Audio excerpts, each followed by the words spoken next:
નમસ્કાર મિત્રો બીજેપી સાંસદોના શું તેવર બદલાઈ રહ્યા છે? ગુજરાત ભારતીય જનતા પાર્ટીના સાંસદો શું અલગ મિજાજમાં જોવા મળી રહ્યા છે? એ પછી ભરૂચ લોકસભા સાંસદ મનસુખભાઈ વસાવા હોય તો પણ ભલે અને જામનગર લોકસભા સાંસદ પૂનમબેન માડમ હોય તો પણ ભલે. શું હવે દૂધ દહીંમાં નથી રહેવાનું? જે કંઈ હોય તે સ્પષ્ટ કરવાનું છે. કાં તો ખેડૂત તરફ રહેવાનું, કાં તો સરકાર તરફ રહેવાનું, કાં તો ખેડૂત તરફ રહેવાનું, કાં તો કંપની તરફ રહેવાનું. શું ચાલી રહ્યું છે વિસ્તારથી વાત કરું તો પહેલા મનસુખભાઈ વસાવા અને હવે પૂનમબેન માડમ. એક તરફ સાગબારા ઉમરપાડા ખેડૂતોનો વિવાદ ચાલી રહ્યો છે. આ વચ્ચે મનસુખભાઈ વસાવા ખુલીને બોલી રહ્યા છે.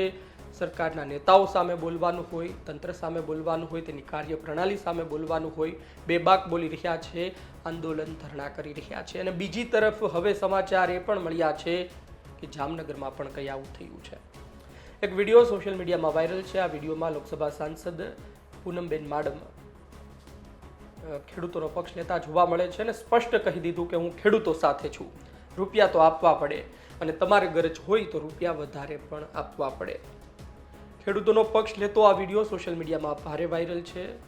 ખેડૂતોને પસંદ આવી રહ્યો છે. પરંતુ વાત એ છે કે GSPL ગુજરાત સ્ટેટ પેટ્રોનેટ લિમિટેડની એક પાઇપલાઇન પસાર થઈ રહી છે. જામ ખંભાળિયામાં આંદોલન છેલ્લા ઘણા દિવસોથી ચાલી રહ્યું હતું અને આ વચ્ચે હવે પૂનમબેન માડમે પક્ષ લીધો છે. ગુજરાત ભારતીય જનતા પાર્ટીના સાંસદો સામાન્ય રીતે મૌન રહે. ખૂબ મોટા પ્રશ્નો હોય અથવા તો તેમને લાગે પાણી માથેથી જઈ રહ્યું છે તો બોલે, બાકી મૌન રહે, કારણ કે તેઓ સરકારમાં બેઠેલા છે.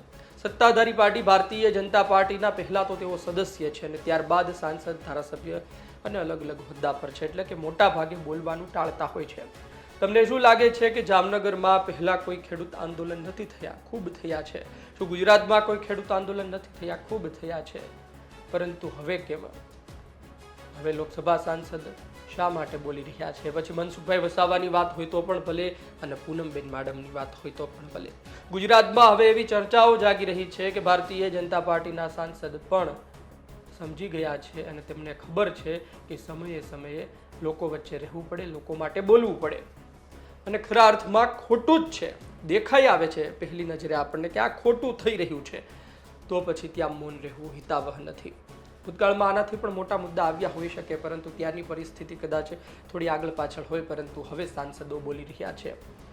તમે સાંભળો પૂનમબેન માડમે શું કહ્યું, ત્યારબાદ આપણે વધુ વાત કરીએ.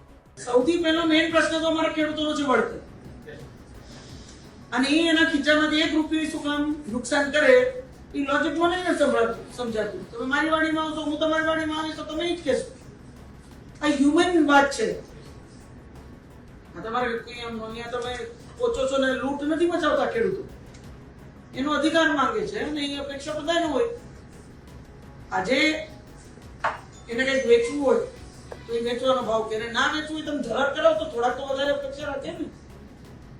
હું તો બિલકુલ ખેડૂતો સાથે છું. તો આપે સાંભળ્યું કે શું કહેવામાં આવ્યું છે. બસ આ જ પ્રકારે સત્તાધારી પાર્ટીના ધારાસભ્યો પણ પક્ષ લેવા મળે. બસ આ જ પ્રકારે સત્તાધારી પાર્ટીના અન્ય સાંસદો પણ પક્ષ લેવા મળે.